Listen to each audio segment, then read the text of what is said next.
Good morning, students! Good morning, teacher. How are you today? I'm fine, teacher. It's good to hear that. By the way, I am Teacher Jan, your English teacher. And now, class, before we start our class, let's have the prayer first. Amen. And now, can you remain standing to our energizer? And our energizer is a song. Let's sing a song. First, kay si teacher ang sing a song, and then after the teacher is kamunasad. Alright. The faces on the bus go happy and sad, all through the town. The students on the bus are early and late, all through the town. The ride on the bus is long and short, all through the town. The hands on the bus are clean and dirty, all through the town. The kids on the bus step inside and outside, all through the town. And last, the lunchboxes go full and empty, all through the town. Alright, students, let's sing together. The faces on the bus go happy and sad, all through the town. The students on the bus are early and late, all through the town. The ride on the bus is long and short, all through the town. The hands on the bus are clean and dirty, all through the town. The kids on the bus steps inside and outside, all through the town. The lunchboxes go full and empty, all through the town. And now, students, can you please sit down? Good morning once again, grade 4. And now, please turn to your seatmate and say good morning to them. Good morning. Very good. Now, before we start our discussion, let's have our classroom rules. Now, our classroom rules, name our class, our rules. First thing to do is to listen carefully. What is it? Listen carefully. And the second is raise your hand to speak. And the third one is respect each other. And the last one is participate actively. Alright, did you agree to our classroom rules today, class? Yes, teacher. Very good. And now, before we explore into our new topic, let's do a quick review first about our last topic, last meeting. Class, what was our topic last meeting? Synonym, teacher. Very good. It's synonyms. And the synonyms is what, Gani? Same meaning. Very good. It's the same meaning. And now let's have the example of synonym. How about the synonym of happy? Joyful, teacher. Very good. It's joyful. And now, what's the synonym of big? Huge, teacher. Very good. It's huge. Then lastly, what's the synonym of fast? Quick, teacher. Very good. It's a quick. And class, what did you notice? All the words you just said? Very good. It's the same meaning. Very good, class. You all did great job remembering. Please tap yourself and say, great job, self. Great job, self. Very good. Now, let's do the activity. So, what's our activity di ay? So, from our energizer earlier, ato siya i-connect. So, sa mga gi-underline ni teacher,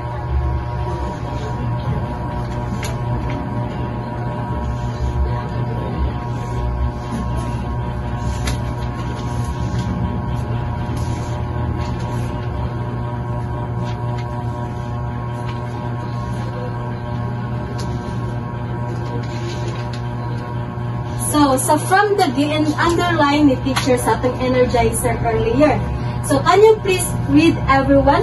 happy, sad, early, late, long, short, clean, dirty, inside, outside, full, empty. Very good. The words that atong gisong ganina is the words that opposite meaning. So, unsa din ang opposite meaning, teacher? So, kanang opposite meaning kay murag iyahang kanang i-difference, like lahi sila. Like, opposite meaning, iyahe na sila differences sa duha, which is the two of word. So, mao na siya, the faces on, so, i-read sa ni teacher kung sa ni siya, nga, sa katong gisong na to ganina is, basahon sa ni teacher, ang katong song na to ganina. The faces on the bus go happy and sad. The students on the bus are early and late. The ride on the bus is long and short.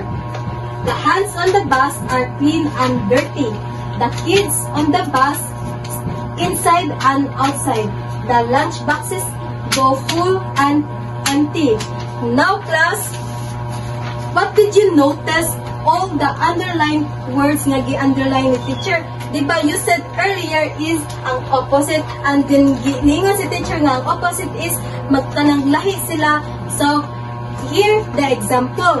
So, mo niya ang gi-example ni teacher, which is ang happy and sad. Kaya ang happy o sad kay lahi sila. Then, kay happy man, which is, for example, is ang girl is happy, kaya na siya ice cream. Then, ang iyahang friend kay sad, kay wala siya ice cream. That's why mauna siya ang iyahang differences, like lahi sila, and that's an opposite. Did you understand, students? Yes, teacher. Very good. And now, class, here our questions from our activities today. So, first, what did you notice about all underlined words nga gi-underline ni teacher diri? Kuan, teacher, opposite, like a happy or sad. Very good. It's opposite. And number 2, can you tell the opposite of the word happy nga gi-underline? Kuan, teacher, sad. Very good. That's why opposite na silang duha, ang happy o sad, kay lahi man sila o meaning. So, 3, kay, what is the opposite for early? Late. Late. Very good. Now, what is the opposite of long? Short, teacher. Very good. It's short. Then, number 5, what word is the opposite of clean? Dirty, teacher. Very good. It's dirty. And what word is the opposite of inside? Kuan, teacher, outside. Very good. It's outside. And what is the opposite of full? Empty. Very good. It's empty. And all the underlined words nga gi-underline ni teacher diri is opposite meaning silang duha. Kay nga naman, unsa ganito? Kay lahi sila og meaning. Very good, students. Now, class, based on our activities and energizer earlier, what was our topic today? I-guess lang, what's the topic today? Kuan, teacher, antonyms. Very good. Antonyms. Ngano antonyms man? Kaya ang antonyms is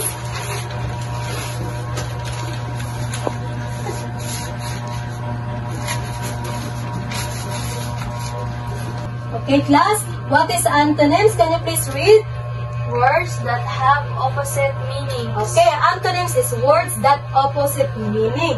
So, from our activities or atong energizer earlier, kay antonyms dahil ni sila tanan. Sa ganini, antonyms. Kaya ang antonyms man kay opposite meaning.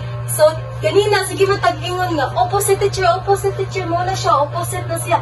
Bantog di ay kay ang meaning sa kanang opposite kay muna siya ang antonyms. That is why nga ang happy and sad kay opposite na siya, and that is called antonyms. Antonyms di ang name anang duha, and that is why antonyms na silang duha kay lahi o meaning. Mo na siya opposite meaning. So, ang happy, bantog ang happy, kaya iyang antonyms kay sad, kay lahi na silang duha. For example, ganina ni teacher nga, si girl na ay ice cream, so happy siya. Ang iyang friend kay kanang walay ice cream, so dili siya happy, no sad siya, and different silang duha, lahi. So that is why it's antonyms silang duha, ang happy ug sad. Then ang early ug late, ang kining early ug late kay example imong classmate kay early in the morning di siya moadto sa kanang sa eskwelahan, then ang imong classmate usa kay always late, so lahi na sila difference, lahi sila duha, and that is why antonyms ang tawag ana nila, ang early ug late.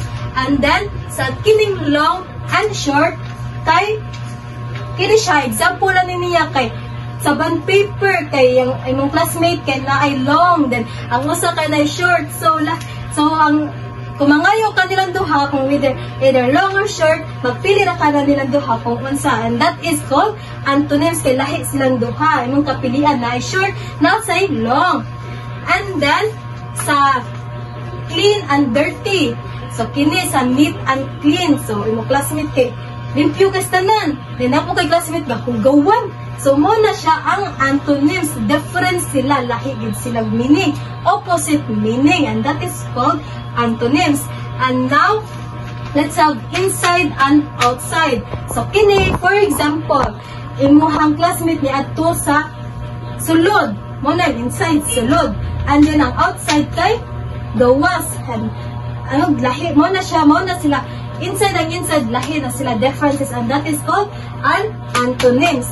And then lastly kay empty ay full and empty. Then ang antonyms sa full kay empty, nanuman bantog ka ng antonyms sa full kay empty, kay lahi man sila, opposite meaning man silang duha, and that is called antonyms. All the words that I underline to our energizer and activities earlier kay that this is all called antonyms. What is this again, class? Antonyms. Antonyms. Very good. Can you please stop yourself and say, good job, self? Good job, self. Very good. So, once again, class, what is an antonym gani? Words that have opposite meaning. Okay. Can you please give me two pairs of antonyms? Can you please raise your hand? Okay. One, teacher, close o kanang open. Very good. Ang open of close, and that is an antonyms. Kay ang open of close kay matug yang gihatag kay open of close kay opposite meaning man silang duha. Mo na siya ang antonyms. Another one. Very good. Another one. Oh, very good, students. Can you please all tap yourself and say great job, self? Great job, self. Alright, class, antonyms, that knowing antonyms help our vocabulary grow and allows us to be better communicators. And mao po din na siya ang purpose sa antonyms. That is why nga, need yun ka mga kat-on sa mga antonyms na words, mga opposite meaning. Okay, para mo strong and mo grow atong English language o atong vocabulary, and to have and to be better communicators. And that's all, class. Now, since we're done to our discussion, let's have our group activity. I will divide you into 3 groups, and here the group 1, and you will do the antonym sentences. The direction is write sentences for each word in a flashcard box, and that is provided. So, mo ni siya ang flashcard box. Mo ni siya class. Ang box na gi-provide ni teacher sa group 1, flashcard box. Then sa group 2 kay, ang title kay sentence match. Read each sentence and choose the correct antonym. And in group 3 kay antonym riddles. Then mo ni siya read each riddle and guess the antonym pair. Mo ni siya ang example. Mo ni ang riddle sa example na gi-provide ni teacher. I am the opposite of night, but I can't be seen at night. Who am I? So, yun ang ansiran. Mao na siya ang Group 1, Group 2, and Group 3. Alright, class, sa atong activity, here, our criteria to be guided. First, listening and sharing na may 5 points. Following directions, 5 points. Working together, 5 points, and a total of 15. If inyuhan ang tumanon tanan na nasa criteria, type 15 over 15 mo sa inyuhang group activity. Alright, class. And now, since we're done to our activity, let's have to recall what was our discussion earlier. What's ganito itong i-discuss ni teacher? Antonyms, teacher. Very good. It's antonyms, and the antonyms is Opposite meaning. very good. It's opposite meaning. And the example of kanang antonyms kay sa happy unsa ganito? Sad. It's sad. And then sa early nga part, Late. kay Late. late.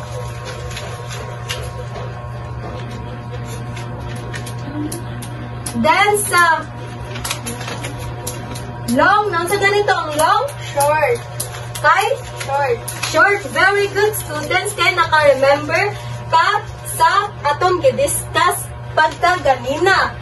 And now, since nga nakabalo na jud ta unsa ang antonyms nga meaning, and then sa atong gi-discuss today, and since you know nga unsa ang pasabot sa antonyms sa atong mga pang group activity, now please get your notebook to answer our quiz today.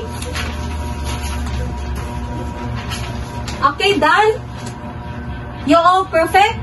Very good, kay perfect. Naminaw jud ang tanan. And now, class, please get your assignment notebook to be passed on the next meeting. Alright, class dismissed. And thank you for listening to our discussion today.